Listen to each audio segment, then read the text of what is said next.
room up top during such a politically sensitive time, but we got cat people in the audience. Okay, and then dog people give me a whoo, whoo, whoo, whoo, whoo. All right, I know I liked you guys. I'm a dog person myself. I got my first dog when I was 19 with my high school sweetheart. And when you do something like that, you get a really good insight to how your family's feeling about the relationship. Yeah, we got the dog, and then my entire family was like, oh my God, what are you gonna do when you break up? And I was like, fine, we'll get a second dog. Yeah, so now I have 2 dogs, everybody. And he has, say it with me, a baby with my coworker.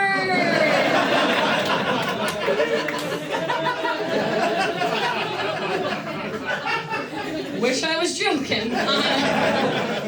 Baby could be uglier too. That made me feel better. But I had my first traumatic experience on the streets of New York with one of my dogs recently. I was walking him and there was this lady sitting on a park bench with an eye patch. She started waving her arms up in the air. She was like, oh my God, he's so cute. Will you bring him over so I can say hi? I want to give him a treat. Can I give him a treat? And I made the mistake of going, you know what? Sun is up. She's down an eye. We can handle it. Surely. So I walk my dog over to this lady, and then she pulls out of her pocket, you guys know like pepperoni dog, like Slim Jims? Yeah, she pulled that out and then Lady in the Tramped it to my dog. No, Hamtramck, she ate the other half of the fucking treat. She ate it, okay? And then she loaded up for a second one and I just let that shit happen. Because, you know, fuck it, he only got half of the first treat. Not gonna do my boy like that. But no, I really love my dogs. I'm kind of like a crazy dog lady. I'm not posting myself on Instagram for Mother's Day, like I'm not there yet, but I do understand that woman's plight. Because I love them like they're my own children, but society doesn't see it that way. I kind of got a reality check recently. One of my dogs, she tore both of her ACLs. Yeah, didn't even know she could play basketball. So it was like frustrating going through the surgery process because I kept thinking, if this was my child, no one would be treating me like this. No one would be like, come on, Alaina, she's 12. She's lived a long life. Are you sure you want to do it? It's expensive. You should save the money and get something you've always wanted. And I said, you're right, Grandpa. We should put her down, get me some tits. I'm kind of layered up right now. I think you guys can tell I'm a good person, right? I don't know. Can you guys see in the back that I have no boobs? Is that cool? Awesome. I lost momentum on no tits somehow. No, it's okay. I've actually got some troubling news recently. I was diagnosed as a flat-chested bitch by a Victoria's Secret angel. Here's what happened. So I walk in for a bra fitting, and then this lady comes through the door, and I kind of felt bad for her. Have you guys ever seen The Hunchback of Notre Dame? Yeah. Okay, you know Quasimodo? Okay, his eyes are my tits. This lady walked into the dressing room and she was like, I don't think we're gonna be able to get you a bra today. And I started asking questions, and then she said, ma'am, you're a size 32 AA. We don't carry that in store. That's rude. You're not allowed to call me ma'am and tell me I need a training bra in the same fucking sentence. She basically just told me I was never gonna get married. That's how it felt. But AA is interesting, right? Like, did you know that could happen to a person? I started thinking, like, maybe I did something wrong to deserve this fate, and I started thinking a little bit harder laying in my parents' house, and I was like, I actually think this is my dad's fault. I think as good of a guy as your dad is directly correlates to how big your boobs get to be later in life. Like, if your dad thinks there's a wage gap and we should close it, you probably have pretty nice boobs. If your dad says things like, well, let's wait and see what the jury says about Andrew Tate, Alaina, You end up nipples and ribs like me. I think it's like an evolutionary trait that little girls have picked up so that their father will respect them into adulthood.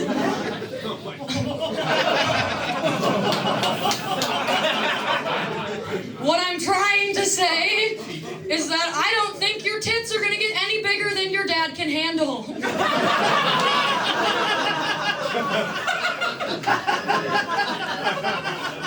My best friend has the best tits we've ever seen. Her dad, dead. What is that if not a sign that we have a fair God, everybody? I like it. I like that. I like that you don't get a G-cup and a relationship with your dad. Where I'm from, we call those stepdad titties. Is that something? Okay, I'm really making my dad sound like a bad guy. He's not a bad guy. He's been diving into the Bible really hard recently, though. Woo! Do you know what a non-denominational Christian is? Can you fucking tell me, please? Listen, I don't know what it is, but my dad he fucks with God, okay? He loves him, that's his guy. And if there's one thing that my dad loves more than the Bible, it's not his wife. Certainly not his children. It is hot dogs. Does anybody have a hot dog dad in the audience? Is anybody maybe a hot dog dad in the audience? Okay, that's fine. Now, my dad really likes hot dogs. He has 1 or 2 every single day for lunch. That's anywhere between 365 and 730 hot dogs a year. If we're doing hot dog math, this man should have been dead 10 years ago. Cool, feel like I'm losing you guys on the hot dog material. That's okay. It's very clear that you've never walked into your childhood home and seen your dad eating a hot dog, reading the Book of Revelation. I had to be like, nothing you're consuming right now is real, my guy. Thanks, you guys have been really nice. It feels really good. I actually used to get bullied a lot in high school for being too small. Can feel you guys not giving a fuck about that right now. No, it's okay. People don't care about skinny bitch. I could tell you guys right now, I could be like, my mom died a week ago, and half of you would be like, but you're so small. You'll figure it out. People make a lot of comments about my stature. And I feel like they do that because they're hoping maybe there's a secret that I'm keeping that I could share so that we could all achieve the same body type. And I don't have the heart to tell strangers that I don't really do anything. My mom just smoked a lot while she was pregnant.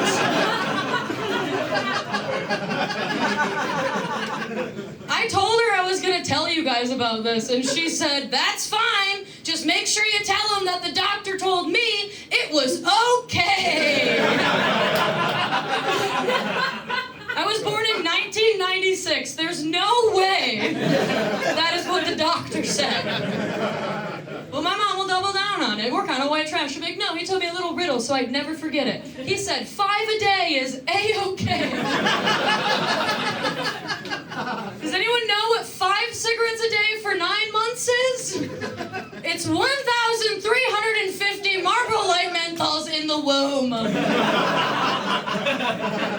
So I don't have an eating disorder, but I do have an addictive personality. That's what's wrong with me. You were wondering, that's what it is. God, I love being in Michigan. I've been home for like 2 days now. Within 12 hours of being in Michigan, I saw a child getting spanked in a parking lot, and I was like, home sweet home, baby. There was like a certain point in time where all of the United States was like, hey, I think we're gonna stop hitting the kids. And then Michigan was just up here like, You see, we're shaped like a hand.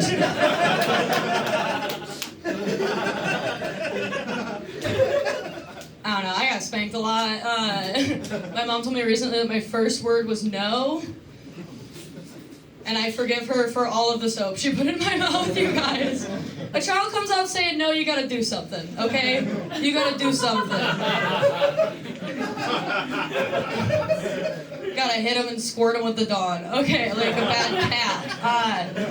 I don't think I'm gonna have kids. You guys think I should have kids? No, my mom used to do this fun thing, right? Like, she wouldn't just put the soap in my mouth. She would put the soap in my mouth, and then she'd turn the lights off and shut the door, and then she'd yell, "I'll bring you a glass of water when you quit fucking crying." I'm usually the only person that finds that hilarious. I was telling my therapist about it, and she informed me that maybe that's not like a regular thing that people do to their children. And then I said, well, my mom was 25 when she had me. And then she said, I don't know what that has to do with anything. And then we were talking about it, right? And it's like, it kind of makes sense, you know? Like, it does fuck you up into adulthood. I get really mad out of nowhere. I have a hard time communicating my emotions. And I cannot come unless there's soap in my mouth.